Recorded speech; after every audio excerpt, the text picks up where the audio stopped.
I dobar dan, dragi moji. Evo, vratili smo se nakon praznika, nakon raspusta, poslije Uskrsa.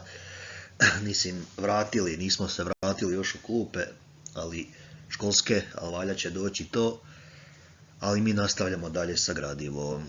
Eto, ja sam vama prošli put napravio neki plan kako ću vas ocjenjivati, to ste vidjeli. I doći će to. I o tome ću više zapravo u četvrtak kad budemo imali sljedeći sat. Malo da vas podsjetim na to i kako ćemo izrađivati plakat i što sam zadao. A današnja lekcija, 6. koju ćete vi imati za tu, ajmo reći, za taj zadatak za ocjenu, 6. od ove rimske države, kriza i slom republike. Sad, učili smo da Rim probio kraljevina, odnosno kraljevstvo, imao 7 kraljeva, to ćemo sve ponavljati, a poslije je bio republika, a evo sad je došlo do, ajmo reći, krize i sloma republike i onda će uskoro postati carstvo, to ćemo isto učiti. Pa ajde, nešto ću vam malo o tome, ajde sad malo reći.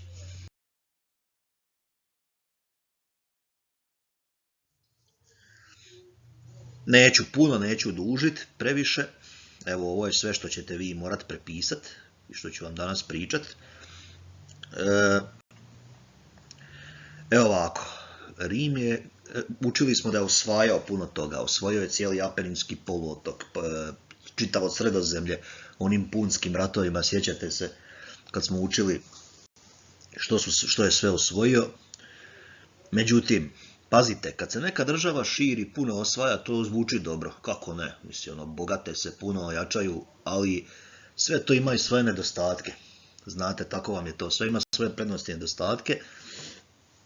I tako vidjet ćete zašto je ovo, ajmo reći, rimsko širenje i to osvajanje imalo isto svoje nedostatke. Ajmo reći prvo ovo, da je iz osvojenih dijelova Europe i svijeta u Rim su pristizali robovi. Pa naravno, gdje god je rimska vojska, gdje su Rimljani otišli, oni su uzeli nekoliko ljudi iz tih dijelova svijeta i doveli da budu robovi, odnosno oni gladijatori koji su se borili, sjećate se, protiv životinja i međusobno ili neka druga vrsta robova. Međutim, postojale su sve veće društvene razlike. Šta to znači? Evo, to vam je ova druga rečenica. Seljaci su bili sve siromašniji, a bogati rimski veleposjednici sve bogatiji. Kako sad to vama zvuči? Ne može baš biti najbolje, jel? Sad, ovi koji su i ovako bili, ajmo reći, siromašni nisu bili baš u nekom povlaštenom položaju, bili su još gori, a ovi što su bili već bogati, bili su još bogatiji. I to je dovelo, kažem, do velikih tih društvenih razlika, gdje normalno kada dođe do toga u nekoj državi, tako i u rimskoj državi, u ovom slučaju u Rimskoj republici, neki to uvide da treba doći do neke određene promjene. Sad, došlo je do toga čak da su siromašni seljaci i nisu imali nikakvu imovinu, nikakve posjede. Oni su se zvali proleteri, kao što vidite ovdje.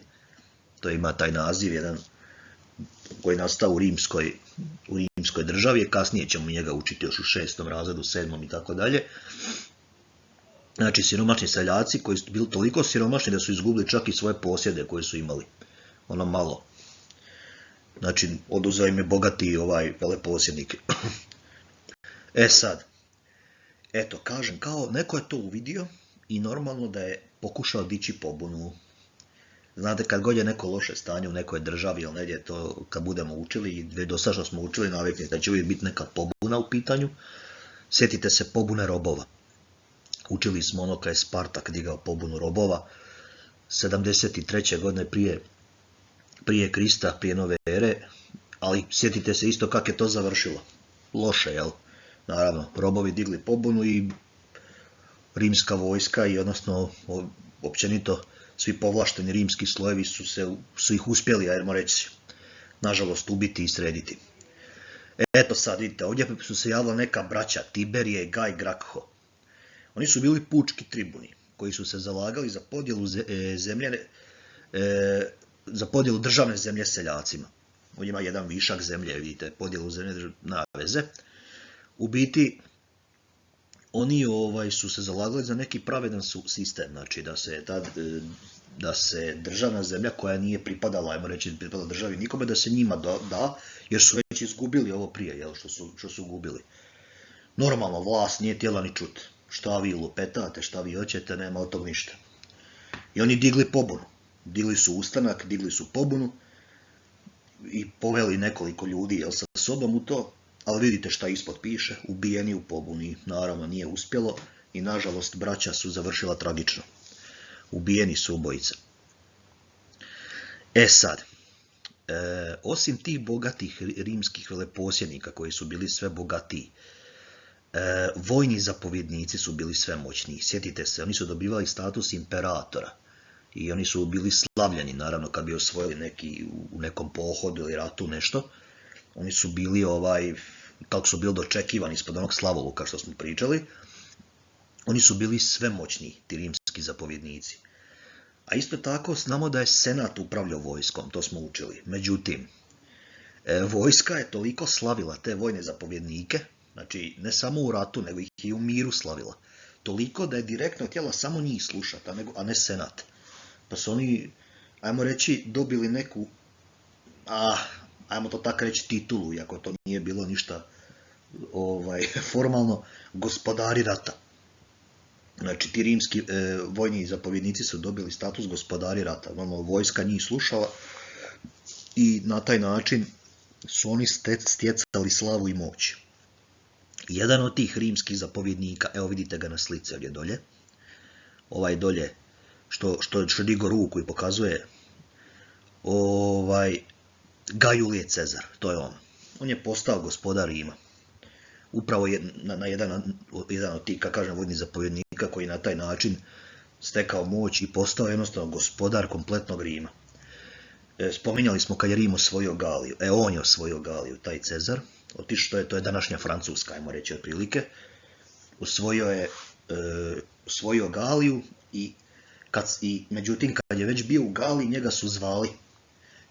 Njemu su naravno ne mobitelom, ne takim sistemima, ali su preko nekih posrednika ljudi, glasnika, zvali ga da se vrati u Rim.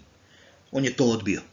Kaže, šta će se ja vratiti u Rim, zašto bi se ja vratio, ja sam tu sad gospodar, stekao moć, neće se vratiti, odbio je. Međutim, nakon nekog vremena ipak se odlučio vratiti u Rim. Onda je prešao rijeku Rubikon, koja se zove, to vam je rijeka koja je, ajmo reći, negdje skoro granica Italije i Francuske današnje, a tadašnje Galije i Aperinskog poluotoka. I on je prešao tu rijeku i rekao, kocka je bačena. Ona poznata njegova uzrečica, to ćete čuti često, to postoji, često ćete to čuti, ima kao izreka, kocka je bačena, to kao ono nešto, to vam znači kao nešto u metaforičkom smislu, jel? Kad netko, ne znam, nešto odluči čvrsto i više nema povratka. Znači, kocka je bačena. Sad idem u nešto, srljam u nešto i idem sad na sve ili ništa, eto. Kako se ono kaže, na sve ili ništa, idem sad to riješiti, obračunati se na sve ili ništa, ali kažu kocka je bačena, nema više povratka. Tak je on rekao, tu njegovu poznatu rečenicu. Dan danas, eto, možemo negdje čuti, koristi se. I išao se obračunati sa političkim protivnicima. I on je u tom uspio. Uspio je zaista zavladati Rimom kad se vratio. I bio je gospodar Rima, bio je dosta moćan, ajmo reći, gospodar. Sad, znate da sve što ima svoj početak, sve što ima svoju slavu, sve što je divno, krasno, lijepo traje, kako se kaže, sve ima i svoj kraj, tako i on. Eto, bio je gospodar, bio je moćan, međutim, 44. godine prije Krista u samom senatu u Rimu, ubijen u uroti. Ubijen je u uroti koju su skovali, neki određeni ljudi, čak kojima je on bio, koji su mu bili kao odani. Znači, bili su za njega, ali su se tajno dogovarali i skovali urotu protiv njega, jer ipak su vidjeli da nisu baš zadovoljni njime, ali nisu mu to htjeli reći, priznati, pa su skovali urotu. Znate šta je urot? To je kao upravo to što sam rekao, znači kovanje neke zavjere, onaki iza leđa, ajmo reći, a ne direktno, i oni su to i napravili. I ubili ga 44. godine prije Krista i na taj način je, eto, i ko što sam rekao, čovjek tu sa slike, okončao svoju vladavinu. Eto, toliko od te lekcije. Vi ćete ovo prepisati, naravno, u vaše bilježnice. Ja vam neću sad zadavati nikakve kvizove i ne znam nešto da radite, iako ćete imati ocjenu iz aktivnosti, što sam rekao, to ćete dobiti na kraju godine. Za sad ništa, eto, prepisat ćete tu lekciju, poslat ću vam još jedan video, i ovo ću vam poslati u obliku videa, a vi ćete idući put u četvrtak ću vam zadat, malo ćemo ponavljati, znači ponavljamo tih 6 lekcija, ovo je 6.